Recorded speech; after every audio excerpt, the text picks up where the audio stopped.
Hello les matheux! Dans cette vidéo, je nous propose de revoir ensemble l'équation d'une droite. Alors, prête à devenir des experts? C'est parti!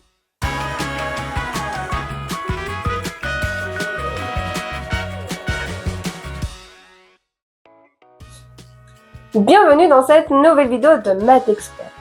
Aujourd'hui, on continue la série sur les droites, mais cette fois-ci, ce sont leurs programmes de calcul qui vont nous intéresser.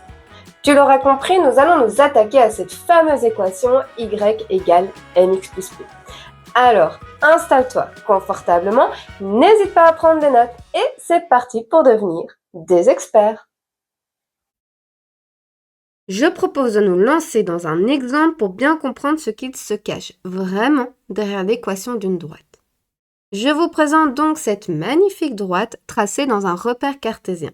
Cette droite se compose d'une infinité de points qui ont tous la même particularité. Tous ces points ont des coordonnées où les abscisses réalisent exactement toutes le même programme de calcul pour obtenir le y qui leur est associé. Et notre objectif est de lever le voile sur ce programme de calcul. Et pour y arriver, nous allons choisir quelques points sur cette droite. Nous pouvons choisir n'importe quel point sur cette droite, mais nous allons les choisir avec des coordonnées entières pour faciliter notre recherche et nos calculs. Ce point, par exemple, est de coordonnées -2, -3. Ou encore ce point de coordonnées -1, -1. Ce point de coordonnées 0, 1. Ce quatrième point de coordonnées 1, 3. Et enfin, ce cinquième et dernier point de coordonnées 2, 5. Ce que nous cherchons, c'est le programme de calcul de la fonction représentée par cette droite. Nous cherchons les opérations que nous devons réaliser avec x pour obtenir le y qui lui est associé. Nous cherchons les calculs que nous devons effectuer avec -2, -1, 0, 1 et 2 pour obtenir comme réponse -3, -1, 1, 3, 5. Et ces calculs seront valables pour n'importe quel autre point sur cette droite. Et pour y parvenir, la première observation que nous pouvons faire, c'est qu'alors que les x sont à chaque fois augmentés de 1, les y, de leur côté, sont augmentés de 2. Parce que les x augmentent de 1, nous pouvons regarder du côté du y, et le fait que augmente de 2 implique que la table de 2 est concernée par le programme de calcul de cette fonction. Regardons cela plus en détail. Parce que quand les abscisses sont augmentées de 1, les y augmentent parallèlement de 2, la table de 2 est impliquée dans cette affaire. Concrètement, cela signifie que le programme de calcul de cette fonction commence par multiplier les abscisses par 2. Mais est-ce suffisant? Ça, c'est ce que nous allons vérifier. Alors, -2 fois 2, -4, -1 fois 2, -2, 0 fois 2, 0, 1 fois 2, 2 et 2 fois 2, 4. Clairement, ce n'est pas le y qui lui est associé. Il y a donc une autre opération qui doit s'ajouter. Et quand on regarde un peu, pour passer de -4 à -3, de -2 à -1, de 0 à 1, de 2 à 3, de 4 à 5, il faut encore ajouter 1. -4 plus 1, ça fait -3, -2 plus 1, ça fait -1, 0 plus 1, ça fait 1, 2 plus 1, 3, et 4 plus 1, 5. Et le voilà notre programme de calcul. Cette fonction est programmée pour multiplier les abscisses par 2. Ensuite, nous devons ajouter 1 et nous obtenons la réponse qui est y, le y associé à l'abscisse de départ. Donc, notre programme de calcul consiste à multiplier les abscisses par 2 et ensuite de les augmenter de 1. L'équation de cette droite est donc y égale 2 fois x plus 1. Autrement dit, y égale 2x plus 1 puisque le fois de la multiplication ne s'écrit pas. Cela signifie que tu peux choisir n'importe quel point sur cette droite, ces coordonnées vérifient ce programme de calcul. Par exemple, ce point de coordonnées -3, -5. Nous prenons l'abscisse -3, on la multiplie par 2, ça nous donne -6. -6, on ajoute 1 et on obtient -5 qui correspond à l'ordonnée de ce point. L'équation de la droite est donc y égale 2x plus 1. Cela signifie que les abscisses sont multipliées par 2 et ensuite augmentées de 1. Et si je te disais que ces deux opérations, fois 2 plus 1, sont directement liées à la représentation graphique de cette fonction. Cela voudrait dire qu'un seul coup d'œil sur le graphique suffirait pour retrouver l'équation de la droite. Nous avons donc deux valeurs à justifier, c'est-à-dire à comprendre d'où elles viennent. Parce que ces deux valeurs ne sont pas le fruit du hasard, bien au contraire, elles sont directement liées à la représentation graphique. Ces deux valeurs sont 2 parce qu'on fait x2 et 1 parce qu'on fait plus 1. En réalité, ces deux valeurs caractérisent la droite qui se trouve sous nos yeux.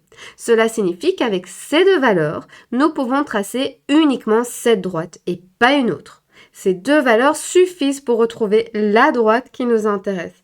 C'est pour cela que nous allons parler de paramètres au lieu de variables.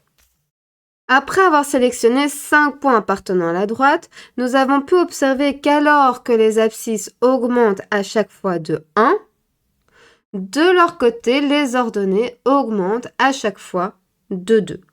Cette observation met le doigt sur ce qu'on appelle le taux de variation. Un taux de variation nous précise comment les ordonnées varient lorsque les abscisses augmentent, d'où le fait qu'on parle de variation. Autrement dit, il s'agit de la pente de la droite. Graphiquement, pour aller d'un point au suivant, sur cette droite, nous devons avancer de 1 horizontalement et ensuite monter de 2 verticalement. Pas oublier que nous lisons de la gauche vers la droite. Le déplacement horizontal fait référence à l'axe horizontal, celui des abscisses. Nous avançons de 1 de la même façon que nous ajoutons 1 lorsque nous travaillons avec les coordonnées. Et le déplacement vertical fait référence à l'axe vertical, celui des ordonnées. Nous montons de 2 de la même façon que nous ajoutons 2 lorsque nous travaillons avec les coordonnées. Et ça sera à chaque fois la même chose, peu importe les points que nous choisissons sur cette droite. On avancera systématiquement de 1 et on montera de 2. J'avance de 1, je monte de 2, j'avance de 1, je monte de 2. Et si tu te souviens bien, la pente d'une droite se retrouve en faisant le déplacement vertical sur le déplacement horizontal. Donc la pente qui se note m est égale à 2 sur 1, qui est égale à 2. Et nous trouvons alors la première valeur, le premier paramètre, puisque cette pente nous indique par quoi il faut multiplier les abscisses. Dans ce cas-ci, la pente vaut 2, donc les abscisses sont multipliées par 2. Et concernant le plus 1 maintenant, le second paramètre, parce qu'après avoir multiplié les abscisses par 2, il faut aussi ajouter 1. Et il est encore plus facile à trouver. Ce qu'il faut ajouter après avoir multiplié correspond à l'ordonnée à l'origine, c'est-à-dire à la valeur de y lorsque la droite coupe l'axe des ordonnées. Dans ce cas-ci, la droite coupe l'axe vertical en ce point, et ce point a pour ordonnée 1. Donc, l'ordonnée à l'origine est 1, et l'ordonnée à l'origine se note P, donc on peut dire que P est égal à 1. Je nous propose de faire un petit point récapitulatif. Et si on faisait le point sur ce qui est important à retenir? L'équation d'une droite s'écrit sous la forme y égale mx plus p. Cette équation nous donne en langage mathématique le programme de calcul. Les abscisses sont multipliées par m qui représente la pente de la droite. Et ensuite, il faut ajouter P qui correspond à l'ordonnée à l'origine. La réponse obtenue à ces calculs est Y. Les opérations concernées par ce programme de calcul, et donc l'équation, sont l'addition et la multiplication. Mais les opérations fonctionnent en duo. L'addition fonctionne avec la soustraction, donc il pourrait y avoir de la soustraction si l'ordonnée à l'origine est négative. Et la multiplication, quant à elle, fonctionne avec la division. Donc, on peut retrouver une division si la pente est exprimée sous la forme d'une fraction, puisque ce qui se trouve au dénominateur divise. Y égale mx plus p. Les couples XY représentent n'importe quel point sur cette droite. Et comme il y a une infinité de points qui composent une droite, il y a une infinité de couples XY. On parle alors de variables. Ensuite, M nous indique par quoi est-ce qu'il faut multiplier les abscisses Et P nous précise ensuite ce qu'il faut enlever ou ajouter. Pour une même droite, les abscisses seront toujours multipliées par un même nombre et il faudra toujours ajouter ou enlever un même nombre. Donc, M et P, la pente et l'ordonnée à l'origine sont uniques pour une même droite. On parle alors de paramètres. Par conséquent, pour déterminer l'équation d'une droite, il faudra partir à la recherche de la pente pour savoir par quoi multiplier les abscisses et à la recherche de l'ordonnée à l'origine pour savoir quoi enlever ou ajouter ensuite. Notre modèle, c'est y égale mx plus p. Notre objectif, trouver graphiquement la pente m et l'ordonnée à l'origine p. Et nous aurons le programme de calcul. Voici cette première droite. Pour trouver sa pente, nous choisissons 2 points sur cette droite. 2 points avec des coordonnées entières et donc faciles à déterminer. Je choisis ce point et ce point. En partant de la gauche vers la droite, du premier point vers le deuxième point, on remarque qu'on avance de 1 et ensuite on monte de 3. Donc la pente est égale à 3 sur 1, c'est-à-dire à 3. Comme la pente vaut 3, cela signifie que les abscisses seront multipliées par 3. Et dans l'équation, nous pouvons donc remplacer m par 3. Ensuite, l'ordonnée à l'origine est la valeur de y lorsque la droite coupe l'axe vertical. Ce point d'intersection est ici. Et l'ordonnée de ce point est moins 2, donc p est égal à moins 2. Et dans l'équation, nous pouvons donc remplacer le p par moins 2. L'équation de cette droite est donc y égale 3x moins 2. Autrement dit, le programme de calcul pour cette fonction consiste à multiplier les abscisses par 3 et ensuite enlever 2. Et voici une autre droite. On démarre avec la pente. Je choisis ce point et ce point. Pour aller du premier point vers le deuxième, on avance de 2 et ensuite on descend de 3. On descend donc moins 3. La pente est alors égale à moins 3 sur 2 à moins 3 demi. Cela signifie que les abscisses seront multipliées par moins 3 demi. Concrètement, on va faire fois moins 3 et puis diviser par 2 puisque ce qui se trouve au numérateur multiplie alors que ce qui est au dénominateur divise. Nous pouvons donc remplacer dans l'équation le m par moins 3 demi. Ensuite, l'ordonnée à l'origine. L'intersection de la droite avec l'axe vertical se trouve ici. Ce point a pour ordonnée moins 1, donc p est égal à moins 1.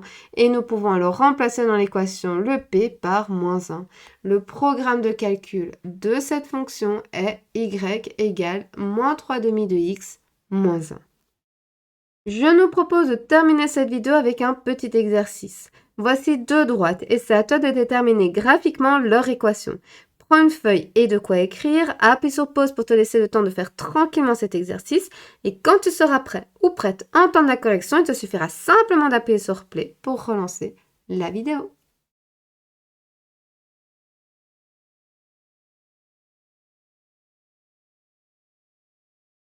Alors, première droite, il va falloir trouver la pente.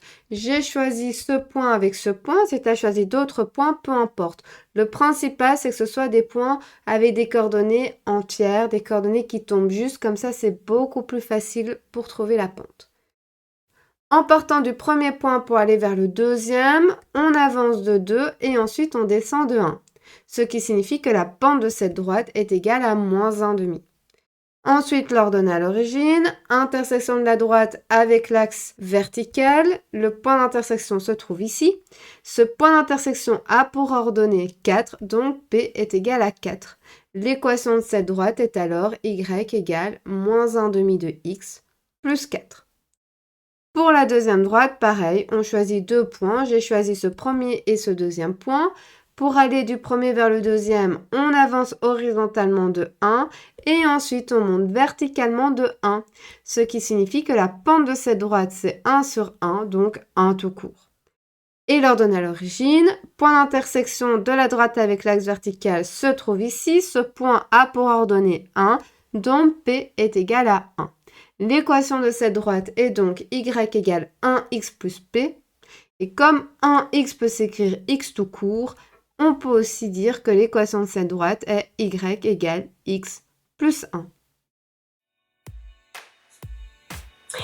voilà, j'espère que cette vidéo t'aura aidé. N'hésite pas à le dire en commentaire. Et si tu as des questions, tu peux également les déposer en commentaire. Et j'essaierai de répondre du mieux que je peux. De plus, n'oublie pas d'aller checker la description de cette vidéo. Tu retrouveras différents liens qui ont pour unique but de t'aider à renforcer ta compréhension. Car la règle d'or pour réussir en mathématiques reste toujours la même, faire régulièrement des exercices à la maison. Quant à moi, je te dis à très bientôt pour une prochaine vidéo.